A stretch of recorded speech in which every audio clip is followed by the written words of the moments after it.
에스더, 민족을 구한 용기 있는 왕비. 수산궁에는 한 소녀가 살고 있었습니다.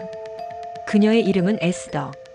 본래 그녀의 이름은 하다사였으나 페르시아에서 에스더라 불리게 되었습니다.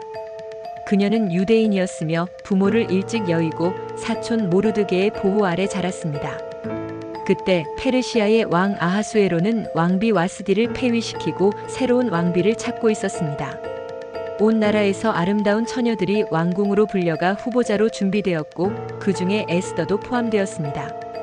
왕궁에 들어간 후 에스더는 왕의 내시 헤게의 눈에 띄어 특별한 보살핌을 받았습니다. 그녀는 겸손하며 성실한 태도로 사람들의 호감을 얻었고 왕은 그녀를 가장 사랑하게 되었습니다. 결국 에스더는 왕비로 세워졌습니다. 하지만 그녀의 신분을 모르게 하라는 모르드게의 조언을 따라 유대인이라는 사실을 숨기고 있었습니다. 그러던 어느 날 왕의 신하 하만이 이스라엘 백성을 없애려는 음모를 꾸몄습니다. 하만은 왕에게 나아가 이렇게 말했습니다. 왕이여, 이 나라에는 왕의 법을 따르지 않는 한 민족이 있습니다. 그들을 없애야 나라가 더욱 강해질 것입니다. 왕은 하만의 말을 듣고 이를 허락했습니다. 그리하여 왕의 조서가 내려졌습니다. 그것은 모든 유대인을 죽이라는 명령이었습니다. 이 소식을 들은 모르드게는 옷을 찢으며 애통해했습니다. 그는 수산궁 앞에서 금식하며 기도했고 에스더에게 사람을 보내어 간청했습니다. 왕비께서는 이때를 위하여 왕후의 자리를 얻은 것이 아닌지 누가 알겠느냐? 에스더는 두려웠습니다. 당시 법에 따르면 왕이 부르지 않은 사람이 왕 앞에 나아가면 죽음을 면할 수 없었기 때문입니다. 그녀는 고민했지만 결국 결단했습니다. 내가 죽으면 죽으리이다. 그녀는 모르드게와 모든 유대인에게 사흘 동안 금식할 것을 요청했고 스스로도 금식하며 기도했습니다. 사흘 후 에스더는 왕 앞에 나아갔습니다. 왕이 그녀를 보고 손에 든 금호를 내밀며 말했습니다. 왕후 에스더여, 그대의 소원이 무엇이냐? 나라의 절반이라도 주리라. 에스더는 왕과 하만을 연회에 초대했습니다. 왕과 하만은 기쁜 마음으로 연회에 참석했지만 왕은 궁금했습니다. 에스더여, 그대의 진정한 소원이 무엇이냐? 그러나 에스더는 즉시 말하지 않고 다음 날 다시 왕과 하만을 연회에 초대하겠다고 했습니다.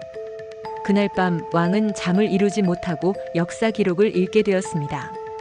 그 기록 속에는 모르드게가 왕을 암살하려던 음모를 밝혀 왕의 생명을 구한 일이 적혀 있었습니다. 왕은 신하들에게 물었습니다. 이 일에 대한 보상을 하였느냐? 그러나 모르드게는 아무런 상도 받지 못했음을 알게 되었습니다. 마침 하만이 왕 앞에 나아왔고 왕은 그에게 물었습니다. 왕이 높이고 싶은 사람에게 어떻게 해야 하겠느냐? 하만은 왕이 자신을 높이려 한다고 착각하고 말했습니다. 왕의 옷을 입히고 왕의 말을 태우고 가장 높은 자리에서 존귀하게 하소서. 그러자 왕은 말했습니다. 좋다. 가서 모르드게에게 그대로 행하라. 하만은 충격을 받았지만 어쩔 수 없이 모르드게에게 왕의 옷을 입히고 왕의 말을 태우며 그를 높여야 했습니다. 다음 날 에스더는 다시 연회를 열었습니다. 마침내 그녀는 왕에게 자신의 정체를 밝히며 간청했습니다.